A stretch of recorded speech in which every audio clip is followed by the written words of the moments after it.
Hello everyone, welcome to the SPARK series by Opto Research Consultancy Services.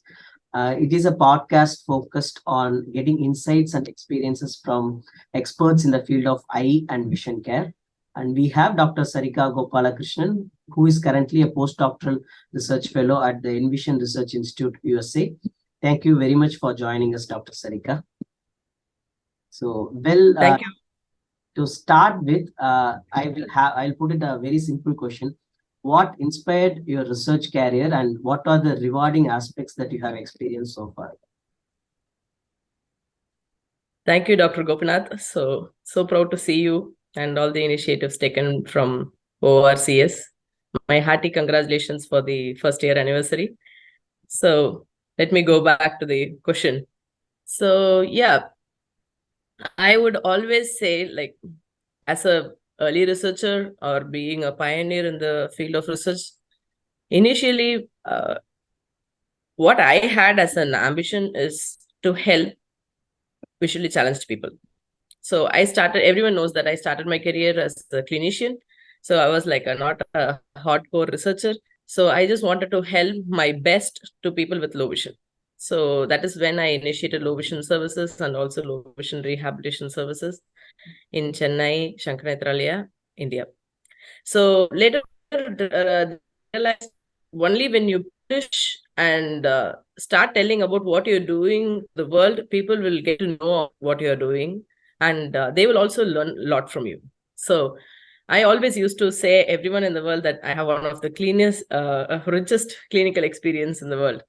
So then I realized we should definitely tell the world that what we are doing in the clinic. So let it be an assessment procedure or let it be an intervention, and what new other training and enhancement training techniques that we are doing in the clinic, we should be able to scientifically prove to the world. So then I started my research career with Dr. Rajiv Raman sir. I always quote him as my research guru. So he is the man behind my first publication. So every time when you have researcher, so he is the one who corrected each and every word and line of my writing, and he molded me really, and he created the confidence in me. So for example, I started writing in the year 2011, but my first publication came in the year of 2017. So you know how much hard it is to get one paper. So after that, I have so many publications, but the very first publication is always memorable. So I would always say don't expect any kind of rewards for being in terms of research. Every publication is your reward. That is how I take. So I always say that being a mother of two children, every publication is like your own precious baby. It is like giving birth to a baby. So you will really feel relieved and so happy and excited when you have the publication accepted. So yes, initially, when you start your early career, don't expect any reward in terms of money, except for having a publication and your name and hitting authorship in your publication. That is the maximum kind of reward that you get.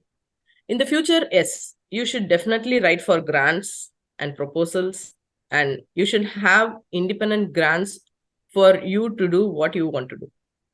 So that is the kind of reward you can expect when you really do a very good track record in the field that you want to. Thank you for bridging subsequently, I have some of the similar questions. What advice you will give for early career researchers? I think you have addressed that. And thanks for remembering Dr. Rajiv Raman, who is my research guru as well. And one reason being first publication also. So coming to the next follow-up question, and can you share a challenging research project which you have experienced so far, and what are the skills or qualities which you felt that you had overcome those challenges? Yeah, so definitely everyone will have their PhD to be the most challenging project.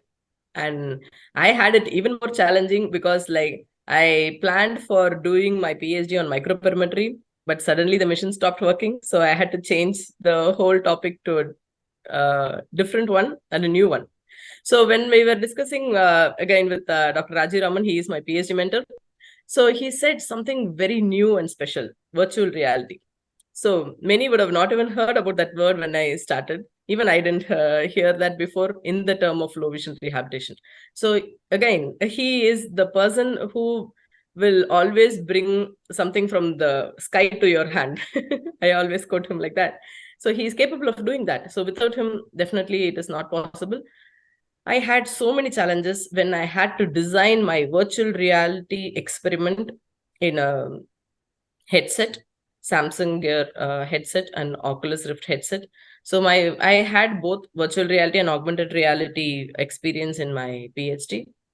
So initially, what I learned from designing the virtual reality environment was I was more working like an engineer rather than an optometrist. I definitely never wanted engineering in my life. That is why I chose optometry. Well, so in general, I would say everyone to be ready to learn something new in your life. That is the challenge that everyone will get as a researcher. And you will have to learn something very new in your life, which you have never touched in your life before. So be ready for that. Then everything is possible. So I learned a lot of coding and designing and illumination and other stuff related with optometry. So being as optometrist, I was able to understand the visual optics much better than the engineering part of it. So I had to learn that. And I learned a lot about the camera and the flickers and how the real world is seen by the eye. I always have the dream to see how other people see, especially how my patients see the world. So I could do a little bit of that dream. Excellent. So hope I answered your question. That's the follow-up question which I had. I think you have collaborated with maximum number of people in terms of your PhD, basically from engineers, coding, and I know as your PhD, I know what you have done, but otherwise, I think collaborative research, you have one of the reasons you have initiated, and one reason could be your mentor, Dr. Rajiv Raman, which you were keep on telling. So having a good mentor in terms of understanding a research collaboration, I think it is very important. Coming to the next question, how do you stay updated on your research trends in your field? Like what resources really you rely on? I would not recommend anything specific. So make sure you have alerts like again for early researchers, they cannot pay for any subscribed ones. So even let it be PubMed, Google Scholar, have some alert, whatever you want to stay updated. Like for example, low vision, virtual reality or augmented reality. So get your alert created and check your mail every day. So every morning when you check your mail and you make sure that you read all the articles and you read the alerts, definitely you will stay updated. Okay, so I think that's how you understand what are the research demand currently is like needed and take up the future. Exactly. And also like my kind advice would be make sure you read at least one article every day. It's very hard, not that easy. So make sure you read one full article one day. Definitely.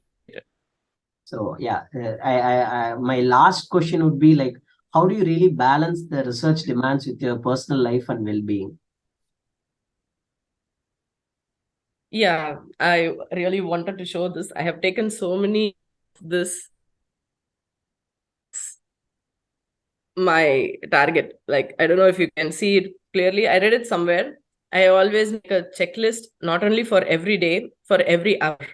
So I would really know for the next 24 hours what I'll be doing. So I create my day like important, not important, urgent, not urgent. So I always divide my task like this. So I go with the first column always, important and urgent. Okay.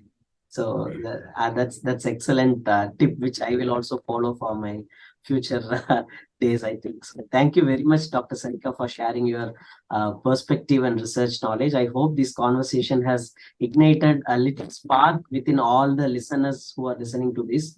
And see you everyone in another Opto Research Consultancy Services Spark podcast. Thank you so much once again. Thank you so much.